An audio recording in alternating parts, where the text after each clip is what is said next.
Merhaba arkadaşlar. Bir Mi Box videosuyla daha karşınızdayım. Bugünkü videomuzda konumuz kumandalar.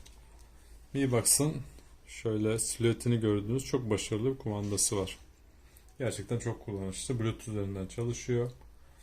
Ee, En güzel tarafı kızıl ötesi olmadığı için cihazı tutmanıza gerek yok. Benzer Android kutularında genelde içinden çıkan kumandalar kızıl ötesi oluyor. Ve işte cihazı kontrol ederken böyle doğru açıyı bulmanız gerekiyor. Biraz uzaklaştığınız zaman işlememeye başlıyor. Onlar da tabii Bluetooth kumanda kullanabiliyorsunuz ama yani Mi Box'ın gerçekten içinden çok kaliteli ve kullanışlı bir kumanda çıkıyor. Ancak market dışındaki uygulamalarda bu kumanda yeterli olmuyor maalesef. Bu durumda bizim bir klavye mouse setine ihtiyacımız var. Her zaman söylüyorum. Ama onun dışındaki her şeyde Mi Box'ın şu kumandası, şöyle ışık yansıtıyorum üstüne, gayet güzel çalışıyor. Ama diyelim ki kumandanızda atıyorum pil bitti. O an pil koyamıyorsunuz veya bir şekilde eşleştiremediniz. Bir arkadaşımız başına gelmiş. Eşleştirme ekranı geçmiş ve eşleştirememiş. Veya kumandanızı yıpratmak istemiyorsunuz. Klavye mouse setiniz de yok. Herhangi bir uygulamayla biz Mi Box'ımızı kumanda gibi, telefonumuzu kumanda gibi kullanmaya çalışacağız. Şu an kendi telefonumda çekim yapıyorum. Bu yüzden eşimden rica ettim telefonunu. Onun telefonu da Xiaomi bu arada.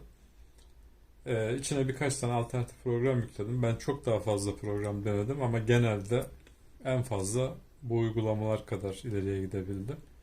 Yani mesela bir mouse varmış gibi kesinlikle kullanamadım. Hani öyle bir şey olmadı. Mouse özelliği olan uygulamaları var. Tıkladığımız zaman o fonksiyon devreye girmiyor. Mi Box'ta buna kesinlikle bir engel konulmuş bence. Mi Box'ın kendi uygulaması var. Şöyle ekrana getirmeye çalışayım. Mi Kumanda diye. Bu uygulamayla açıkçası bakın şuradan kumanda ekle diyoruz. Karşımıza böyle bir liste çıkıyor. Mi Box da içinde olmasına rağmen şöyle hemen seçiyorum Mi Box'ı. Bakın Mi Box olarak seçtim. Yalnız şöyle bir şey diyor. Mi Box 3, Mi Box TV var. Mi Box 3, Mi Box cihazları kızıl ötesi desteklememektedir diyor. Şöyle size de göstermeye çalışayım. Bunun için Wi-Fi kumanda deneyin diyor. Ama ben uygulamanın herhangi bir yerinde Wi-Fi kumanda açıkçası bulamadım. Şöyle eşleştirildi diyorum ve karşıma böyle bir menü çıkıyor. Şöyle Mi Box'ın kumandası şeklinde de bürünüyor. Ama bakın tıkladığım zaman ekranda hiçbir şey olmuyor. Yani denediğim uygulamalar içerisinde işe yaramayan tek uygulama Mi Box'ın kendi uygulaması. Ama bu uygulamayla açıkçası bakın şuradan TV seçiyorsunuz. Vestel yazıyorum buraya. Şu anki televizyonum Vestel çünkü. Seçtim Vestel'i. Tabii bunun olabilmesi için açık mı diyor. Evet diyorum. Bunun çalışabilmesi için telefonunuzda mutlaka kızılötesi olması gerekiyor. Şu an küçük bir ayar yapacağım arkadaşlar. Şöyle televizyona doğru tutmam gerekiyor. Bakın şu an televizyon sesi açıldı. Doğru kumandayı bulduk demektir bu. Ses yükseldi mi diye soruyor. Evet dediğim zaman eşleştirildi diyorum ve böyle bir kumanda çıkıyor. Bakın sesi kapatıyorum. HDMI jack dediğimiz ayar kapalı olduğu için hatta onu da açayım. Bir şey denemek için kapatmıştım. Onu açtığımız zaman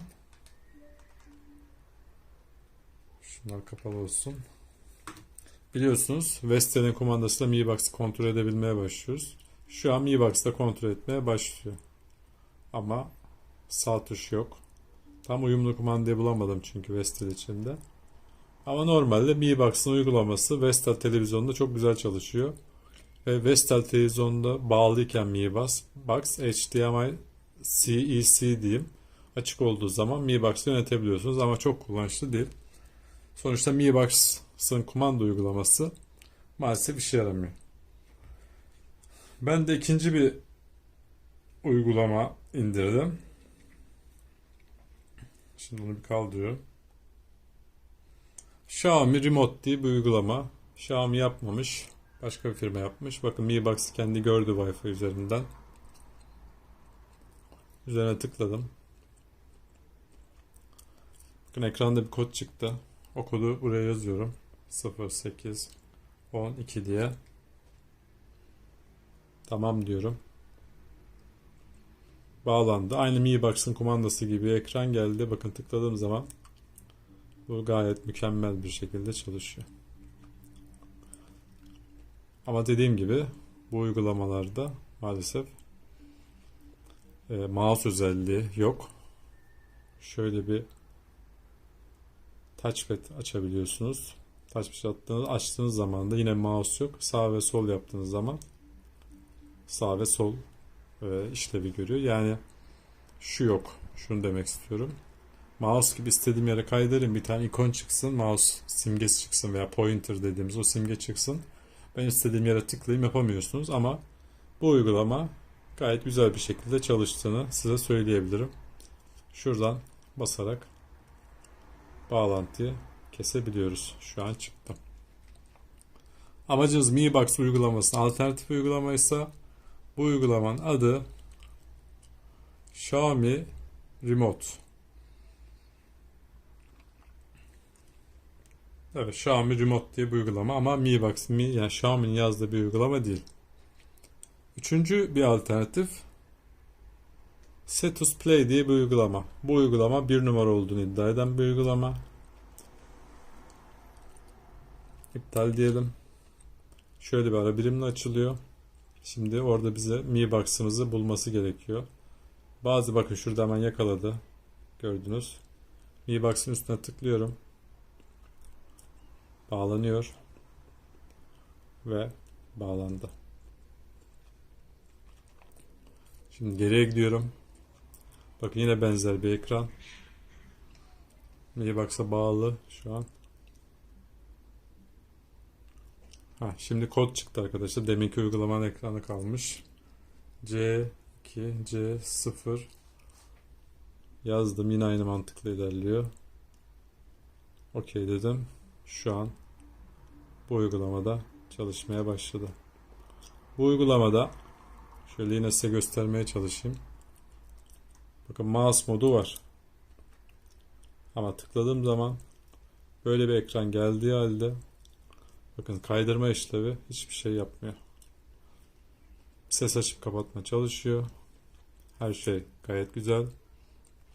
Ancak touchpad modu da yine deminki gibi çalışıyor. Sağ sol yaptığınız zaman arkada ekran sağa ve sola, yani butona basmış gibi, sağ sol butona basmış gibi oluyor. Yine bir mouse ikonu çıkmıyor ve o şekilde kullanamıyoruz. Bu şekilde yine Mi Box kumandasına benzeyen kısım ise gayet güzel bir şekilde çalışıyor. Şöyle netleştirmeye çalışayım. Netleşmiyor nedense. Yine home tuşu, ses açma, kapama tuşu, geri tuşları hepsi gayet mükemmel bir şekilde çalışıyor. Son bir alternatif de yine bağlantıyı koparayım. Ya da uygulamayı kapatayım. Hepsini kapattım.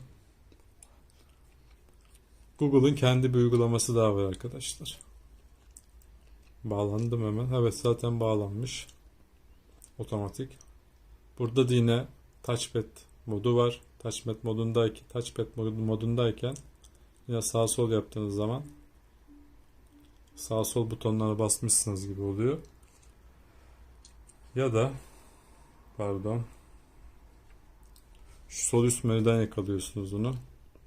D-pad modunu aldığınız zaman da yine kumanda gibi oluyor. Yine sağ sol yukarı aşağı. Okey. Tuşları, home tuşu, geri tuşu, her şey yerlerinde çalışıyor. Bana soracak olursanız hangisini daha çok kullanmak istersin diye.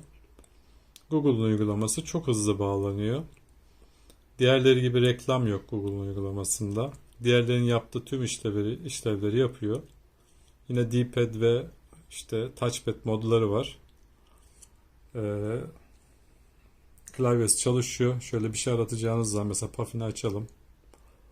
Bakın arama yaptırmışım zaten. Ve Puffin'de şu pointer'ı diğer uygulama oynatamadı. Onu da denedim ben. Oynatabilen, bakın şu an klavyede açıldı. Ben yazdıkça mesela bu kısmı işe yarıyor. Hani siz bakın buldu. Kumandadan sonuçta yazmak biraz zor. Ama kumandayı mouse ekrandan açtıktan sonra, yani telefondan açtıktan sonra buradan tıklamak gayet basit. Hemen şöyle bir son yüklediğimiz videoyu açalım. Reklamı geçelim.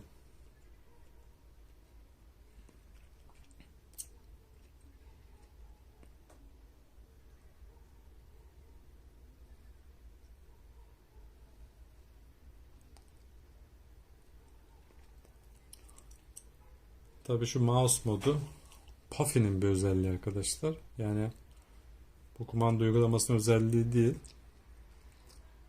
Mesela aynı modu şöyle bir home tuşuyla ana ekrana gidelim. Chrome'u açmaya çalışayım.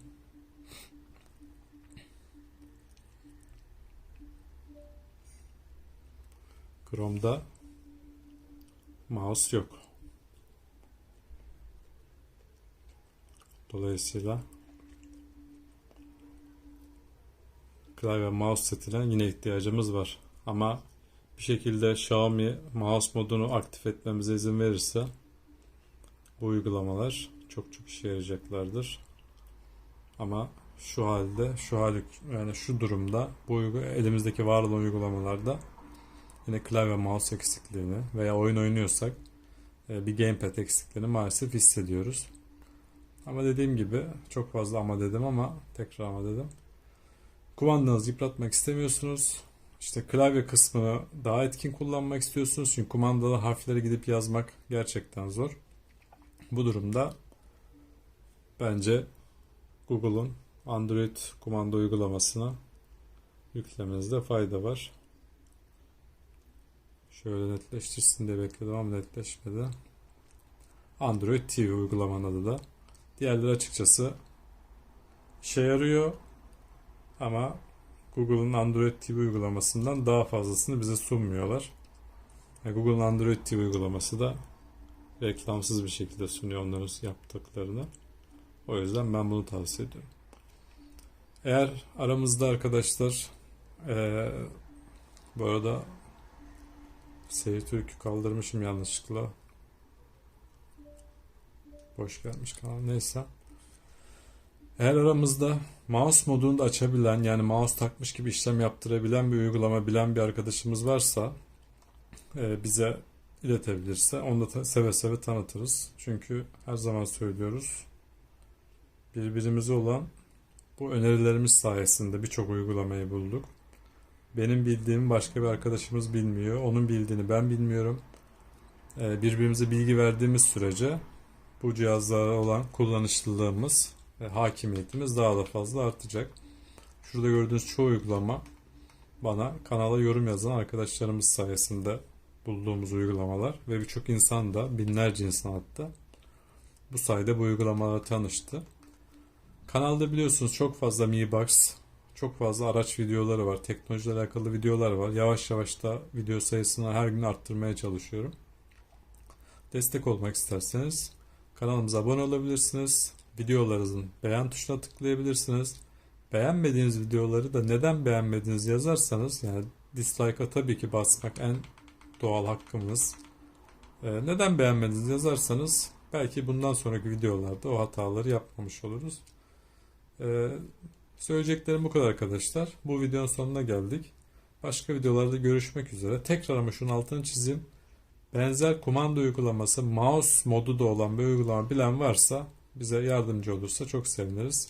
Çünkü çok insan böyle bir şeye ihtiyaç duyuyor. O yüzden sizden yorumlarda böyle uygulamalar varsa bekliyorum. Kendinize iyi bakın. Başka videolarda görüşürüz.